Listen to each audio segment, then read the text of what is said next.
하나님의 법은 사랑을 기반으로 주어졌고 사랑을 통해 완성된다 했습니다. 하나님을 사랑하고 이웃을 사랑하는 것이야말로 하나님의 율법을 완전히 지킨 것이다 라고 하는 것이 지난 말씀의 교훈이었죠. 사랑은 성경의 모든 핵심입니다. 사랑이라고 하는 이 단어를 빼버리면 성경에서 그 어떤 것도 찾을 수가 없습니다. 모든 말씀의 시작은 사랑에서 시작된 것이기 때문에 그렇습니다. 집이 그 기초를 다 무너뜨리면 그건 집은 허물어져 사라져버리지요. 하나님에게서 사랑을 빼고 성경에서 사랑을 빼버리면 성경은 아무것도 아닙니다. 그래서 하나님께서 우리에게 그 사랑이 무엇인지를 보여주셨고 또 우리에게도 그 사랑을 요구하십니다. 그만큼 사랑은 우리에게 중요하고 또 하나님의 성품이 사랑이기 때문에 그 사랑을 닮아가는 것이 오늘 우리 하나님의 부름받은 자의 삶이다 라고 하는 것이 성경의 가르침이지요.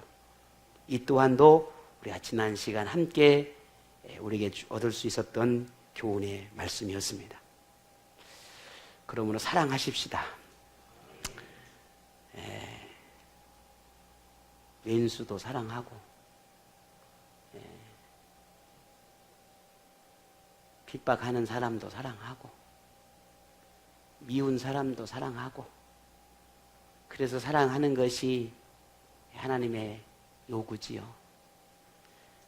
어렵고 힘들지만 사랑해야 함이 하나님의 가르침이니 사랑해야 하겠지요. 그런 사랑들을 우리 모두가 함께 품었으면 좋겠습니다. 아멘. 안 되니까 품어야겠지요. 안 되니까. 아버지 하나님을 향한 우리의 사랑은 너무나 작습니다. 보잘것도 없습니다. 우리가 하나님을 사랑한다가 아무리 부르짖고 외치고 속된 말로 난리 법석을 떨어도 그 사랑은 아무것도 아닙니다. 하나님이 우리를 향한 사랑만큼은 비교할 수도 없습니다. 아니, 비교 자체가 되지 않습니다. 그래서 우리는 하나님의 사랑을 위대하다라고 말합니다. 왜냐하면 오늘 양기사님 기도한 것처럼 나를 위해, 죄인을 위해 사랑한 그 사랑보다 더 큰 위대한 사랑은 없습니다. 그래서 제가 위대한 사람이 될 수 없는 이유가 사랑할 수 있는 사람만 사랑하기 때문인가 봅니다. 미운 사람은 여전히 밉고 싫은 사람은 여전히 싫고 그래서 위대한 사랑을 할 수 없나 봅니다. 하나님의 사랑은 우리에게 그렇게 위대하게 다가옵니다. 하나님과 본래는 우리가 원수된 자였습니다. 그래서 심판을 받아야 했습니다. 하지만 하나님은 그 모든 것을 긍휼로 덮으시고 구원을 선물로 주셨습니다. 우리가 하나님께 정말 원수된 자였습니다. 아니, 지금도 어쩌면 우리는 하나님께 원수된 자일는지도 모릅니다. 그러나 하나님은 우리를 사랑의 대상으로 보고 계시지요. 우리는 하나님을 핍박한 자였습니다. 아니면 지금도 우리는 하나님을 핍박하고 있는지도 모릅니다. 잘 믿는다고 말하고 열심히 믿는다고 말하지만 그러나 여전히 우리는 하나님을 핍박하고 있는지도 모릅니다. 바울이 그리했던 것처럼 말이죠. 그런 오늘 우리에게 하나님은 구원을 선물로 주셨습니다. 그런 오늘 우리에게 하나님의 나라를 허락하셨습니다. 그 놀라운 선물을 우리는 어떻게 누리고 살아가고 있습니까? 오직 사랑 때문에 허락하신 구원, 불쌍하게 여겨 허락하신 그 구원의 약속을 지금도 여전히 하나님은 지켜내고 계십니다. 빼앗아 버리고 싶을 때가 많이 있었는지도 모릅니다. 저 자신을 보니 그러합니다. 어쩌면 그냥 다 취소해 버리고 싶었는지도 모르겠습니다. 역시 저 자신을 보면 그렇습니다. 그럼에도 하나님은 그 약속을 지금까지 지켜내고 계십니다. 어쩌면 하나님이 견디고 계시는지도 모르겠습니다. 어쩌면 하나님이 쥐락펴락 수없이 많은 고민을 하고 계시는지도 모르겠습니다. 하지만 분명한 것은 지금 여전히 지켜내고 계십니다. 무엇 때문일까요? 사랑 때문입니다. 그저 우리를 사랑하기 때문입니다. 하지만 우리는 알아야 합니다. 그 약속이, 그 구원의 약속의 시간이 유효하다는 것이, 유효기간이 있다는 것입니다. 반드시 유효기간이 있습니다. 어쩌면 그 유효기간이 오늘로 만료될는지도 모릅니다. 오늘이 끝날 수도 있습니다. 구원의 약속이 완성되는 그 끝이 생전에 일어날 수도 있다는 말입니다. 더 이상 긍휼도 자비도 용서도 바랄 수 없을 때, 돌이킬 수도 없을 때가 도래합니다.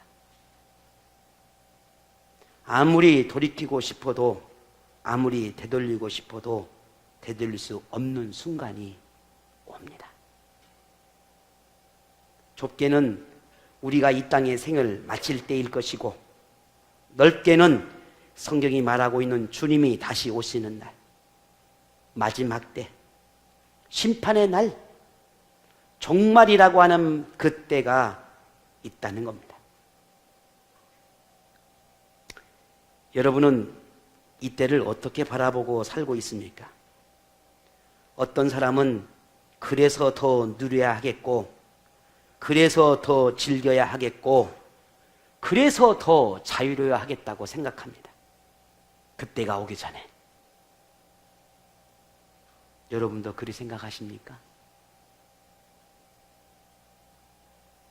하나님을 믿고 신앙생활을 하다 보니 왠지 많은 건 빼앗긴 것 같고, 왠지 더 많은 것들을 하지 못하는 것 같고, 그래서 불안하고 두렵습니까? 그러니 이제는 쉬엄쉬엄 하나하나 내려놓으며 조금씩 이제는 풀어가고, 그렇게 이제는 자유로움 속에서 살아가고 싶으십니까? 그렇습니까?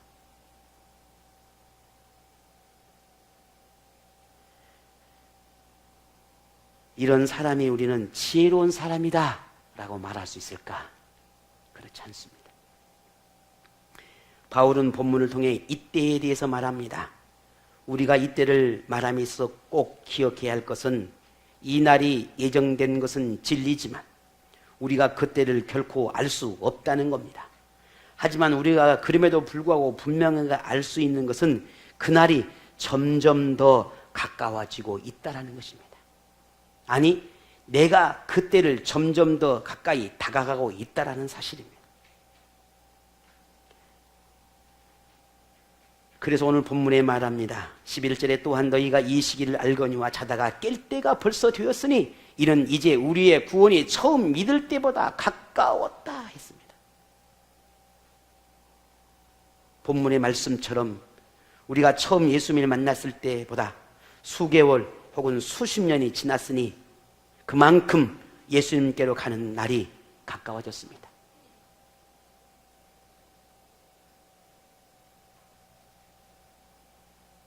외람되고 죄송한 말씀이지만 하나님의 부름이 다가온 우리 어르신 계시잖아요.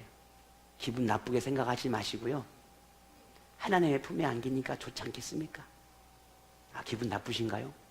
그래도 앞으로 30년 내가 도살판인데 벌써부터 그런 말을 하냐고?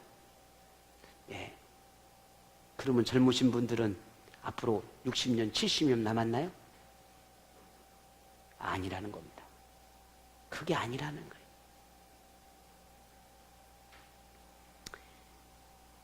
마치 사람이 태어나 세월이 흐를수록 이 땅에서의 마지막 때가 가까워지듯이 하나님께서 약속한 마지막 때도 해를 거듭해 갈수록 점점 더 가까워지고 있다는 것을 우리는 알아야 합니다. 그런데 예수님이 오실 날은 점점 가까워지고 있는데 우리는 하나님과 점점 멀어지고 있다면 어떻게 그날을 맞이할 수 있겠습니까?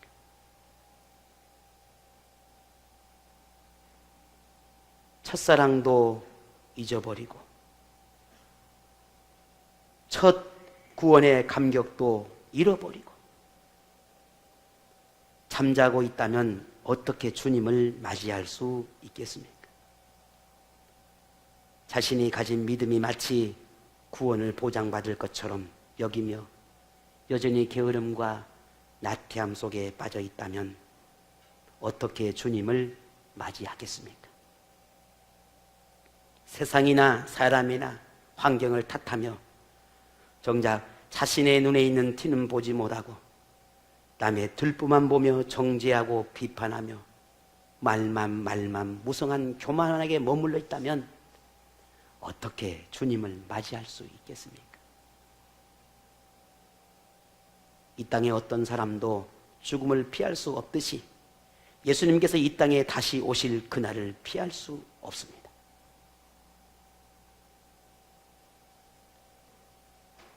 사람의 죽음도 예측할 수 없이 찾아오듯 예수님의 재림도 결코 예측할 수 없습니다. 준비되지 않는 죽음을 맞이한 사람이 있듯이 주님의 오심을 준비하지 못하고 그때를 맞을 수 있다는 것을 우리는 깨달아야 합니다.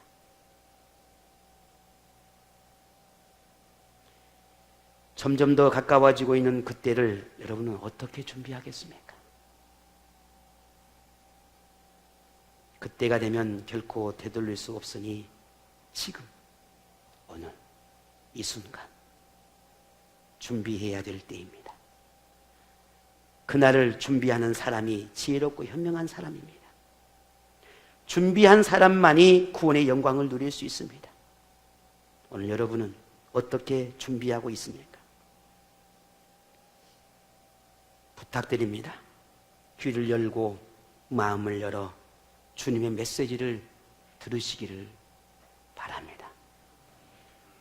다시 여러분에게 호소합니다.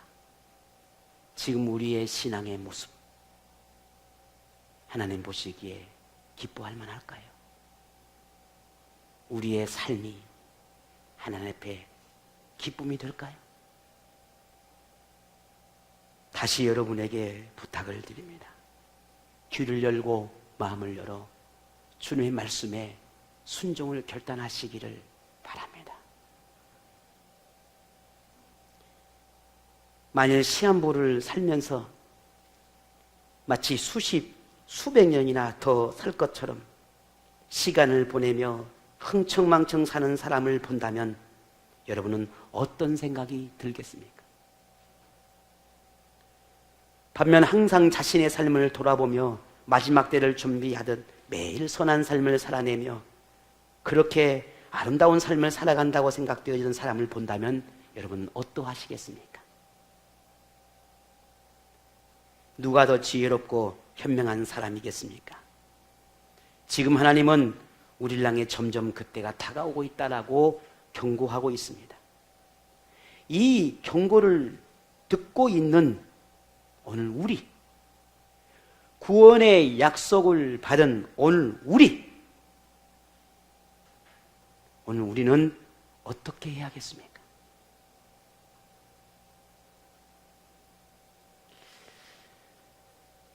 매일매일 그런 생각들을 사순절을 보내면서 만회합니다.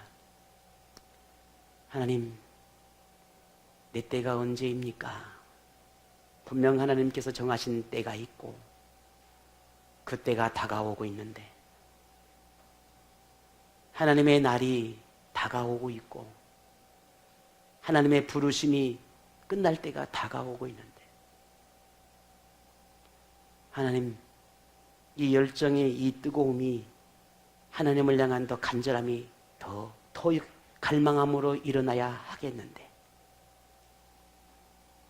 하나님 어떻게 해야 하겠습니까? 식지 않아야 하겠는데 어떻게 해야 하겠습니까? 날마다 무너지고 거꾸러지고 부딪히고 부서지고 좌절하고 실망하는데 어떻게 해야겠습니까? 희망도 소망도 어디에 둬야 하겠습니까? 수없이 질문하고 수없이 묻습니다.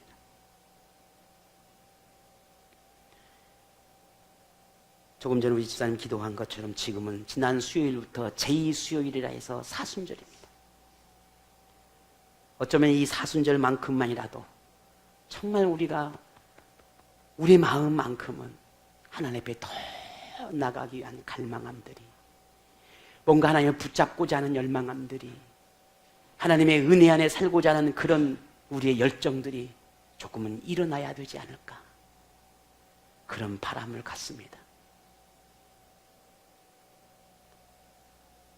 그래서 우리는 이 사순절 기간 동안만큼이라도 우리가 함께 기도하고 함께 예배하고 함께 하나님 앞에 붙잡힌 바 되자고 하는 그런 호소를 여러분에게 드리고 있습니다. 우리는 마지막 때를 어떻게 준비해야 할까? 하나님은 우리가 마지막 때를 어떻게 준비해야 되는지에 대해서 분명하게 오늘 본문에도 그 해답을 가르쳐 주셨습니다. 오늘 12절에 밤이 깊고 낮이 가까웠으니 그러므로 우리가 어둠의 일을 벗고 빛의 갑옷을 입자라고 말씀하셨습니다. 하나님은 바울을 통해 두 가지로 우리에게 말씀합니다. 하나는 어둠의 일을 벗어버리라는 것이었습니다. 여기서 어둠의 일이라고 하는 것은 13절에 말씀하고 있는 방탕함과 술취함과 음란과 호색과 다툼과 시기와 같은 것들을 말합니다.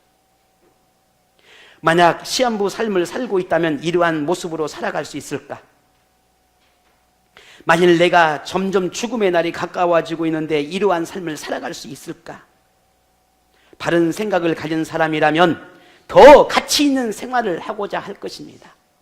아니, 설령 지금까지 이런 어둠 속에 살았던 무슨 삶이 있었다면, 건강한 사람이라면, 정상적인 사람이라면, 아니 바른 생각을 하는 사람이라면 남은 시간만큼이라도, 앞으로 내게 허락된 시간만큼이라도 자신의 생활을 바꾸고 하자 할 것입니다.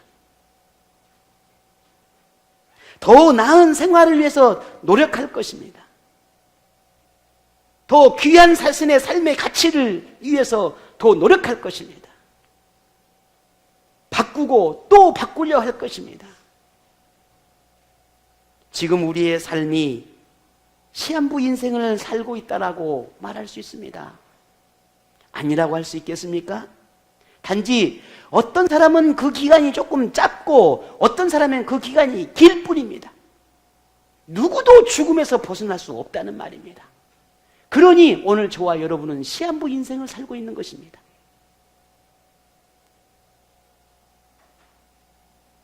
그런데 우리 자신에게 허락되는 이 인생의 여정이 내게 이게 길지 이게 짧을지 알 수가 없다는 것입니다.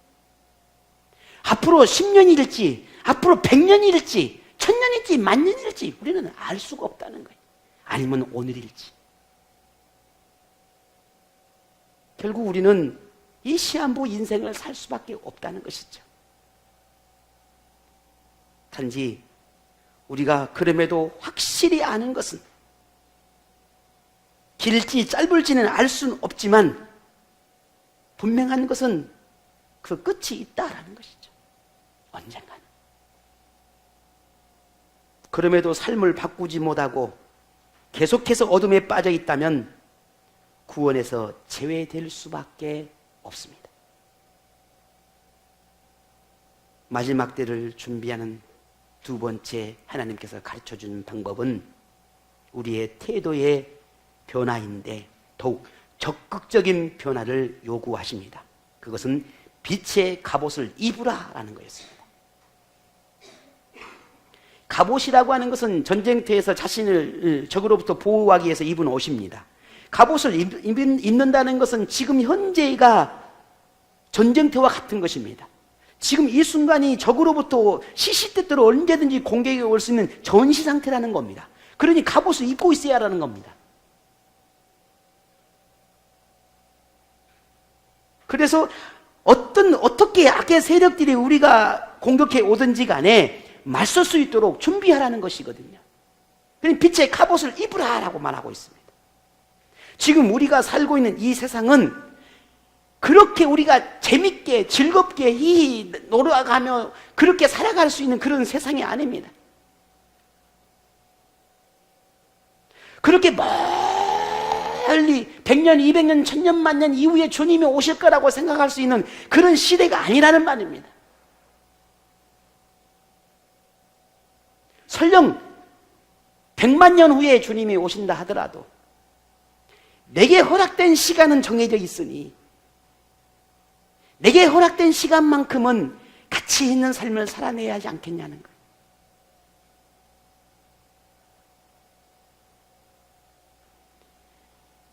조금 귀찮았다고 해서 이 갑옷을 벗어버리면, 조금 편안한 삶을 살고 싶어서 갑옷을 벗어버린다면, 힘들고 지쳐서 자유를 누리고 싶어 갑옷을 벗어버린다면, 그 순간 사탄은 기회를 놓치지 않고 우리를 공격해 올 것입니다. 사단은 우리의 가장 약한 부분을 공격합니다. 근데 우리의 이 약한 부분이 아무리 싸매고 또 싸매고 또 여며도 사단은 알고 있습니다. 그래서 그 약한 부분을 우리에 공격해서 우리를 넘어지고 우리를 파멸하게 하려고 하고 있습니다. 그러니 또 약한 부분이 없는지 점검하고 갑옷을 또 점검하고 또 여미고 또 여며서 사단의 공격으로부터 우리를 보호하지 않으면 우리는 단 한순간에 무너질 수밖에 없는, 파멸할 수밖에 없는 그런 존재라는 것을 우리는 잊지 말아야 합니다. 그래서 하나님께서 우리에게 어둠과 맞서 싸워서 승리하기 위해서는 빛의 갑옷을 입어야 한다라고 우리에게 말씀하고 계시는 겁니다. 그럼 빛의 갑옷이 뭘까요? 어둠과 반대되는 개념으로 오늘 본문에 이렇게 말합니다. 13절을 보니 낮에와 같이 단정히 행하라 했습니다. 낮이라고 하는 것은 깨어 있어야 할 때를 말합니다. 단정히 행해야 한다라고 하는 것은 자신의 즐거움과 쾌락을 쫓던 것들을 다 정리하고 단정함을 지녀야 한다는 그런 의미입니다. 다시 말해서 빛의 갑옷을 입는다는 것은 어둠의 일을 그치고 거룩하고 깨끗한 생활을 해야 한다는 말입니다. 이것을 하나님은 좀 더 구체적으로 빛의 갑옷이 무엇인지에 대해서 오늘 본문의 14절에 이렇게 말합니다. 뭐라고 말합니까? 주 예수 그리스도의 옷이라고 말하고 있습니다. 죄와 악으로 얼룩진 옷을 벗어버리고 누더기처럼 닳고 찢어진 그 세상의 옷을 벗어버리고 예수 그리스도의 옷을, 순결하고 거룩한 예수 그리스도의 옷을 입으라. 그래야 우리는 세상과 맞서 싸울 수 있다라고 말하고 있는 것입니다. 우리는 예수 그리스도를 믿기로 작정한 때부터 이미 예수 그리스도의 옷을 입은 사람들입니다. 내가 주님께서 부르심 앞에 응답하는 순간 예수님께서 우리에게 예수 그리스도의 옷을 입혀주셨습니다. 냄새나고 지저분하고 닳고 찢어지고 얼룩진 그 옷을 다 벗기시고 순결한 옷을 우리에게 입혀주셨습니다. 그것이 빛의 갑옷이고 그것이 예수 그리스도의 옷입니다.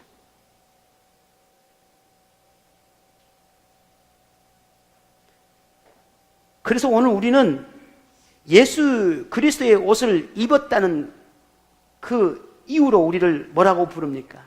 그리스도인이라고 부릅니다. 예수님께서 입혀준 그 옷으로 인해서 우리는 그리스도인이라고 부릅니다. 그런 오늘 우리 그리스도인이 하나님의 부름받은 자이죠. 하나님의 자녀라 그렇게 칭함을 받습니다. 구원을 약속받은 사람이라 그렇게 말합니다. 왜? 예수님께서 우리에게 그래서 옷을 입혀주셨기 때문입니다. 그러니 이 그리스도의 옷을 입고 어둠의 일을 할 수 있겠습니까? 아니, 해야 하겠습니까? 아닙니다. 그리스도의 옷을 입고 방탕함과 술 취함과 타락의 삶을 살 수는 없습니다. 우리 어렸을 때 저도 지금도 기억이 납니다. 워낙 어렸을 때부터 이렇게 저희 어머니에 떨어져 살다 보니까 명절 때면 항상 이렇게 고향을 찾아오셨습니다. 그럴 때 되면 명절에 입으라고 새 옷을 사갖고 오십니다. 그러면 그 새 옷을 입으면 어떻게 합니까? 혹시라도 뭐가 묻을까봐, 혹시라도 뭔가 지저분해질까봐 조심. 새 신발을 신고 혹시라도 흙이나 묻을까봐, 묻으면 금세라도 닦아냅니다. 다 해본 경험들 아닙니까? 그런데 어느 날 더러워졌습니다. 옷이 더러워졌어요. 어떤 아이는 그 더러운 옷을 열심히 깨끗이 씻고 다시 깨끗한 신발을 신고 깨끗한 옷을 입으려고 하는 아이가 있지만, 어떤 아이는 이거 이미 더러워졌는데 뭐 더 더러워지면 뭐 어떻겠어? 이미 더러워졌는데. 오늘 우리의 삶이 그렇게 살아가면 어떻게 되겠냐는, 조금이라도 묻고 더러워지면 이걸 어떻게 할까 조마조마하고 발을 동동거리는 삶을 살아가는 것이 아니라, 한 번 더러워지면 어떻겠어? 조금 멀어진들, 원래 한 번이 어려운 것입니다. 한 번이 어려워요. 그 한 번을 나가기 시작하면 두 번은 쉽습니다. 두 번, 세 번 쉬워요. 죄라는 게 그런 것입니다. 주일에 보면 한 번 빠지는 것은 마음이 힘들고 너무너무 괴로운 일이지만, 두 번, 세 번 빠지기 시작하면 네 번, 다섯 번 쉽습니다. 아무렇지 않아요. 수요일, 금요일, 오늘 내가 찬양팀에도 금요일에 나오라고 뭐라고 말했는데요. 수요일, 금요일 한 번 빠지는 거 굉장히 힘듭니다. 하나, 두 번, 세 번 빠지면 아무렇지 않습니다. 그닥 그렇게 그게 문제가 되지 않습니다. 그게 뭔 큰 문제라고. 처음부터 아예 그냥 뭐 관심도 없죠. 하나님께서 우리에게 입혀준 옷은 거룩하고 순결한 옷이었습니다. 근데 우리는 처음 신앙을 가질 때는 이걸 지켜보려고 얼마나 예를 썼는지 모릅니다.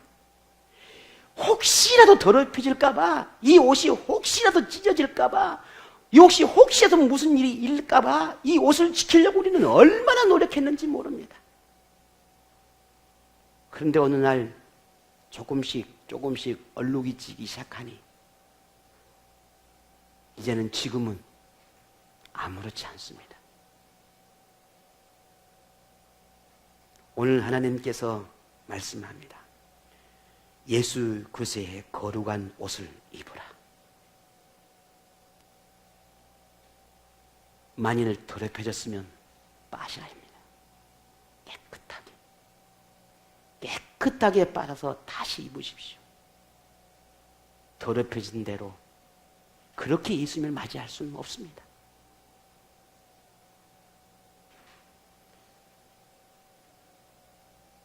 하나님께서 은혜로 입혀주신 이 그리스도의 옷, 우리가 망쳐서는 안 되지 않겠습니까? 찢어버리고 남난 옷으로 주님을 맞이할 수는 없지 않습니까? 더럽혀진 옷으로 그것이 예복이라 할 수는 없지 않습니까? 하다못해 주일날 예배를 드림에도 나름의 그래도 준비하고 깨끗한 옷을 입고 하나님 앞에 예배하려고 하는데, 마지막 이 땅에서 모든 삶을 끝내고 하나님의 나라에 가기 위해 준비하는 날인데, 그날 주님을 맞이할 그날 우리가 찢어진 옷으로, 더럽혀진 옷으로 주님을 맞이할 수는 없지 않습니까? 우리의 삶이 더럽혀지고 방탕하고 추함한 삶을 살다 주님을 맞이할 수는 없지 않겠냐는 거예요. 하나님은 오늘 우리에게 자다가 깰 때가 되었다라고, 밤이 깊고 낮이 가까웠다라고 경고하고 있습니다. 이 경고를 들은 우리는 무엇을 해야겠습니까? 마냥 연약하다, 부족하다, 안 된다, 힘들다, 불쌍히 여겨달라고만 외치며 정작 나는 아무런 변화를 가지 않는, 아무런 변화를 하기 노력하지 않는 그런 삶을 산들, 내가 하나님 앞에 더 나가기 위한 어떤 노력도 하지 않고 어떻게 주님을 맞이할 수 있겠냐? 여전히 세상을 탓하고 남편을 탓하고 직장을 탓하고 언제까지 그런 삶을 살아가겠냐는 거예요. 언제까지?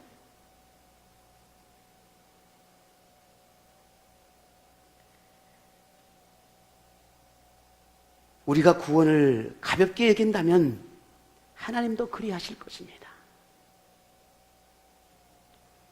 하나님을 중요하게 여기지 않는다면 하나님도 우리를 그리 대하실 것입니다.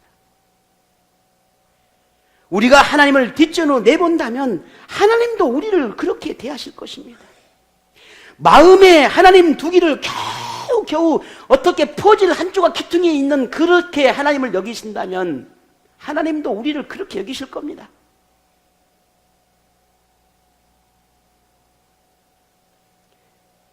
예수님을 기다리는 신앙이 없다면 하나님도 우리를 더 이상 기다리지 않고 내버려 둘 것입니다. 그렇게 우리가 살고 싶은 대로 살도록. 하나님이 우리를 보시며 소망을 품기를 소망합니다. 난 너에게 소망이 있다. 난 너에게 희망이 있다. 그리 말씀하는 우리가 되었으면 좋겠습니다. 난 너희를 더 이상 이제는 희망을 둘 곳이 없구나. 나는 너를 이제는 내버려 둘 수밖에 없구나. 나는 이제 너를 포기했다라고 말할 수 없는 그런 말이 결코 우리에게 들려지지 않기를 바랍니다. 하나님은 오늘 우리에게 분명하게 말씀합니다. 오늘 14절입니다. 다 같이 한번 읽어보겠습니다. 오직 주 예수 그리스도로 옷 입고 정욕을 위하여 육신의 일을 도모하지 말라. 아멘입니까? 정말 아멘입니까? 한 번만 다시 묻습니다. 정말 여러분 아멘이십니까? 아멘 안 하신 분은 믿음의 고백이니까요. 저는 이 마지막 말씀 앞에 하나님 앞에 어떻게 할 수가 없는 그런 마음이 제 마음에 찾아왔습니다. 아직도 제 안에 정욕이 있고 육신의 일을 계획하고 아직도 제 마음에 수없이 많은 세상의 고민들이, 끊어버리지 못한 고민들이 여전히 가득하니까요.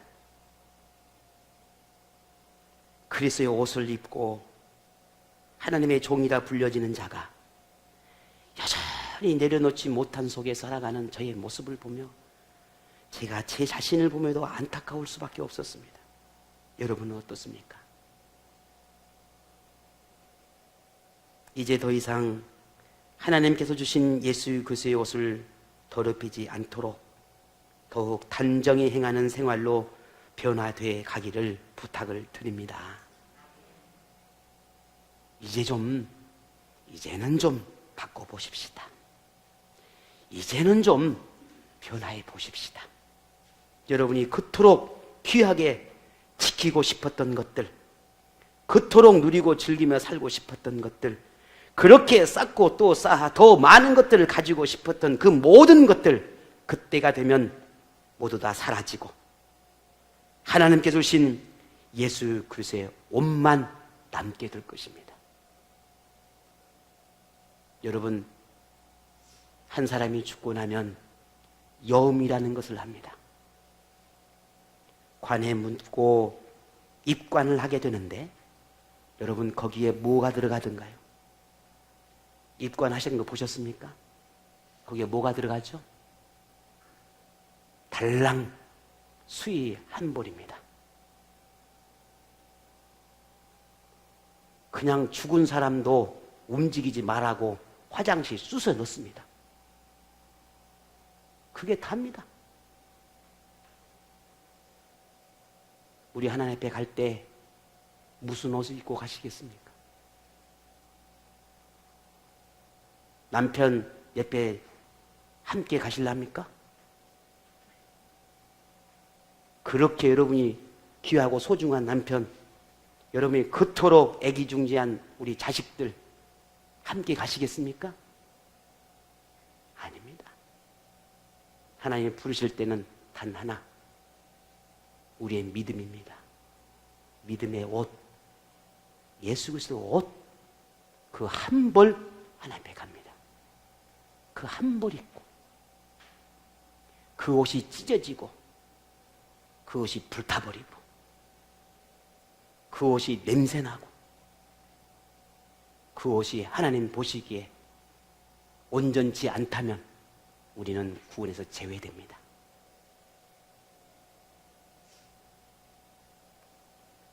지금 저와 여러분이 입고 있는 이 예수 그리스도의 옷은 깨끗한지, 빨아야 하는 것인지, 아니면 버려야 하는 것인지, 다시 주님께 구해야 하는 것인지, 우리 한번 생각해 보아야 하겠습니다. 예수님을 맞이할 예복이라고 여러분 확신하십니까? 하나님께서 지금 우리에게 향해 정욕을 위하여 육신의 일을 도모하지 말라고 분명히 경고하십니다.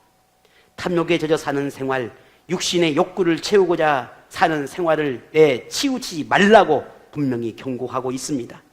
더 이상 하나님이 없는 것처럼 하나님을 외면하는 생활을 하지 말라고 우리에게 말씀하고 계십니다. 이 경고의 메시지를 오늘 우리의 마음에 새겨야 하겠습니다.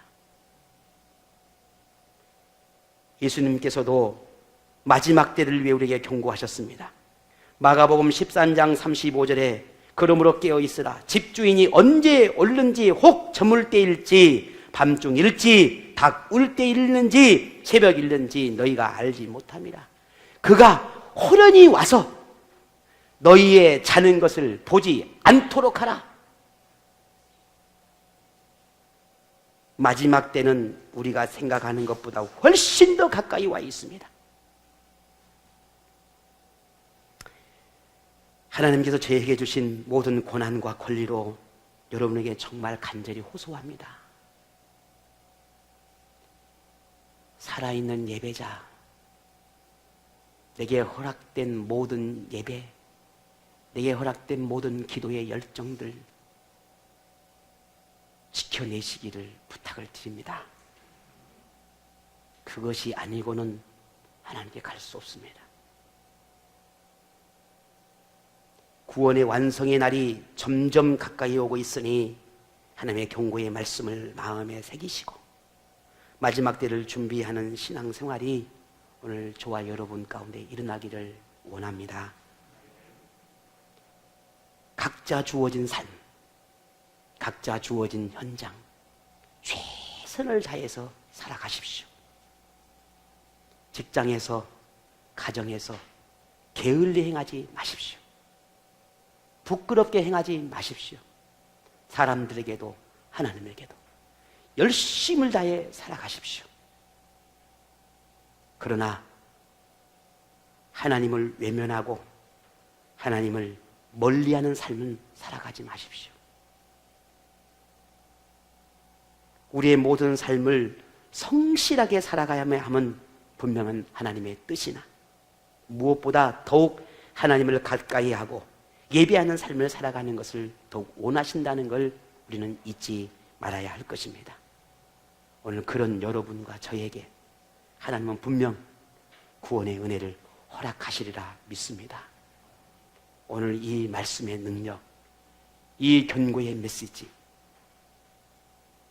결코 잊지 마시고 다시 붙잡고 되잡아 우리의 삶의 전환이 저에게도 여러분에게도 일어날 수 있기를 부탁을 드립니다.